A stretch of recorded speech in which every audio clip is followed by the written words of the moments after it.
July August গণহত্যায় সংশ্লিষ্টতার অভিযোগে আন্তর্জাতিক অপরাধ ট্রাইব্যুনালের সাবেক মন্ত্রী, বিচারপতি ও আমলাসহ ১৩ জনকে উপস্থাপন।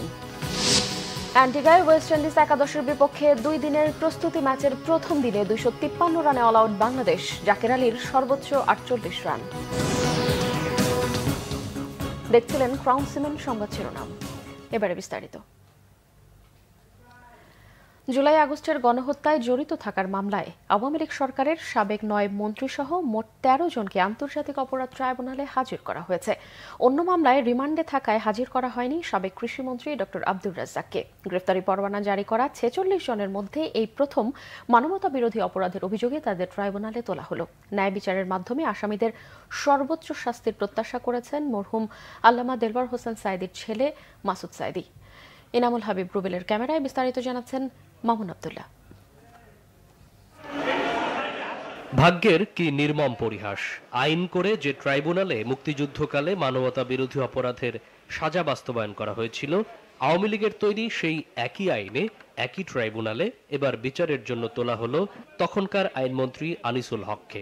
সোমবার সকাল 10:30টার পর এক এক করে 3টি আলাদা প্রিজন ভ্যানে আনা হয় বিচারপতি AHM মানিক, সাবেক জ্বালানি উপদেষ্টা তৌফিক ইলাহি চৌধুরী এবং সাবেক বেসরকারি বিনিয়োগ উপদেষ্টা সালমান এফ রহমানকেও। ট্রাইব্যুনাল প্রাঙ্গণে আনা হয় আওয়ামী লীগের সাবেক মন্ত্রী ফারুক খান, ডাক্তার দীপু মনি, শাহজাহান খান, গাজী গোলাম দস্তগীর ও পলক সহ মোট ৯ মন্ত্রীকে।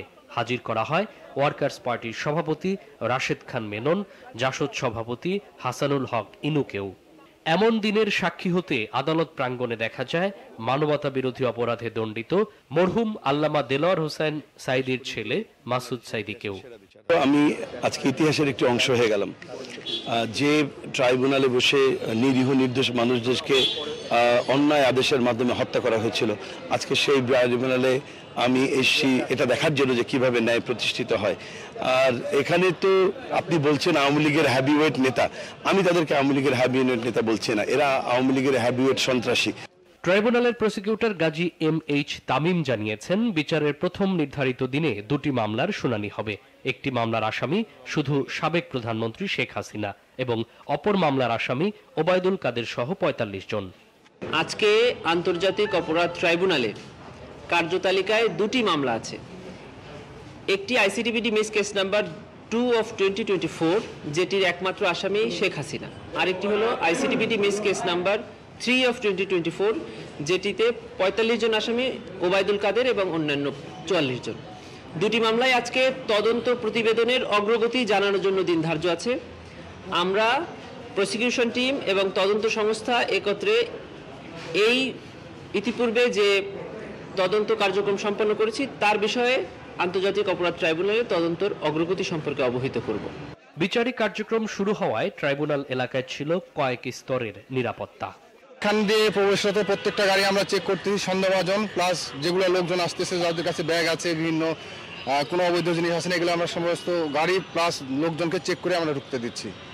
গ্রেফতারে থাকা পুলিশের সাবেক মহাপরিদর্শক চৌধুরী আব্দুল্লাল মামুন, বরখাস্ত মেজর জেনারেল জিয়াউল আহসান, সাবেক ঢাকা জেলা SP আব্দুল্লাহিল কাফি, সাভারের OC আবুল হাসান এবং পুলিশ কর্মকর্তা মাজহারুল ইসলাম ও আরাফাত হোসেনকে 20 নভেম্বর ট্রাইব্যুনালে হাজির করতে বলা হয়েছে।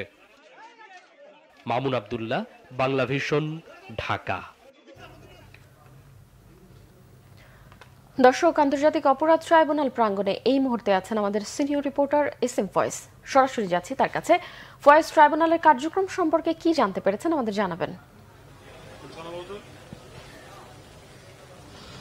ট্রাইব্যুনালের কার্যক্রম এর আগের সংবাদে যেমনটা জানিয়েছিলাম, সকাল 10টার দিকে একে একে আন্তর্জাতিক অপরাধ ট্রাইব্যুনালে সাবেক যে মন্ত্রীরা রয়েছেন, আওয়ামী লীগ সরকারের যে প্রভাবশালী মন্ত্রী, সচিব এবং বিচারপতি রয়েছেন, তাদের নিয়ে আসা হয়েছে। মোট 14 জনকে আনার কথা ছিল, আজকে 13 জনকে নিয়ে আসা হয়েছে। একজনকে আনা হয়নি, তিনি হচ্ছেন সাবেক কৃষিমন্ত্রী আব্দুর রাজ্জাক, তিনি অন্য মামলায় রিমান্ডে থাকায় তাকে নিয়ে আসা হয়নি। ভিতরে শুনানি চলছে, সেখানে সর্বপ্রথমেই শেখ হাসিনার যেই দুঃশাসন বা যে গেল 15 বছর তার যেই আমলে যে খুন, গুম, হত্যা, মানুষের উপর নির্যাতন, নিপীড়ন, এই বিষয়গুলো প্রসিকিউশন তুলে ধরেছেন। এবং সেটাই বলছেন। আদালত জানতে চেয়েছেন শেখ হাসিনা কোথায়, তিনি পালিয়ে আছেন। তখন প্রসিকিউশন বলছেন যে শেখ হাসিনা পালিয়ে আছেন, তাকে গ্রেপ্তারের জন্য পুলিশের কাছে ইন্টারপোলে যে রেড অ্যালার্ট জারি করা হয়েছে তার আপডেট জানতে চেয়েছেন। সেই বিষয় জানার পরে তখন প্রসিকিউশন বলেছেন যে শেখ হাসিনা ভারতে পালিয়ে আছেন, তাকে ফিরিয়ে আনার জন্য অন্তর্বর্তী সরকার কাজ করছেন, তাকে কিভাবে ভারত থেকে বন্দি বিনিময় চুক্তির মাধ্যমে ফিরিয়ে নিয়ে আসা যায় সেই বিষয়ে তারা কাজ করছেন। আমরা যদি একটু ভিতরে ছিলেন আমাদের বিশেষ প্রতিনিধি আহমেদ সারোয়ার, তাকে যদি আমরা একটু জিজ্ঞেস করি যে সারোয়ার ভাই, ভিতরে কি শুনানি হয়েছিল, কি জানতে চেয়েছিল আদালত, যদি একটু বলেন। আজকে তো দুটো মামলার আসলে শুনানি ছিল এখানে।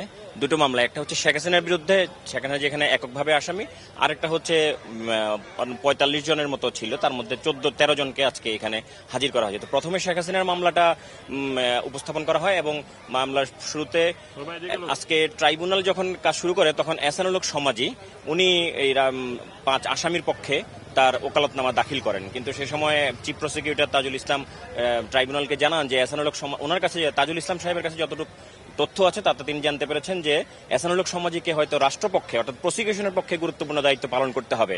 তো এখন যদি এহসানুল হক সমাজি এই দীপু 5 জন আইনজীবী আসামির পক্ষে যদি সে 5 জন হচ্ছে আনিসুল হক, সালমান রহমান, কর্নেল ফারুক খান, তৌফিক ইলাহি এবং পলক, এই 5 জনের পক্ষে যদি উনি আজকে দাঁড়ান তাহলে হয়তো কনফ্লিক্ট অফ ইন্টারেস্ট হতে পারে। তখন এহসানুল হক সমাজি আবার বলল যে আমি আসলে এখনো পুরোপুরি অবগত নয়, তবে চিফ প্রসিকিউটর যেহেতু বলছেন যে আমাকে গুরুত্বপূর্ণ দেওয়া হবে, তো ঠিক আছে আমার জুনিয়ররা মামলা কন্ট্যাক্ট করুক, আমি আর আজকে করলাম না। এরপরে শেখ হাসিনার বিরুদ্ধে যে অভিযোগগুলো ছিল তার একটা পটভূমি তুলে ধরেছেন তাজুল ইসলাম, এবং পটভূমি শেষে ট্রাইব্যুনাল অবশ্য জানতে চেয়েছেন যে শেখ হাসিনা কোথায় আছেন, যেটা আপনি বলেছেন যে শেখ হাসিনার ব্যাপারে রেড অ্যালার্ট জারি করা হয়েছে, উনি ভারতে আছেন বলে জানাচ্ছেন। হ্যাঁ, পরে ট্রাইব্যুনালের পক্ষ থেকে, প্রসিকিউশনের পক্ষ থেকে ট্রাইব্যুনালের কাছে শেখ হাসিনার তদন্ত শেষ করার জন্য 2 মাসের সময় চাওয়া হয়েছিল। তখন ট্রাইব্যুনাল তাদেরকে 1 মাসের সময় দিয়েছে এবং এই শেখ হাসিনার বিরুদ্ধে যে অ্যারেস্ট অফ ওয়ারেন্ট তার আপডেটটা জানতে চেয়েছেন। তো ট্রাইব্যুনাল আগামী প্রসিকিউশন তারা বলেছে তদন্ত সংস্থার মাধ্যমে তারা আগামী 17 তারিখের মধ্যে আদালতের আদেশ প্রতিপালন করার চেষ্টা করবে।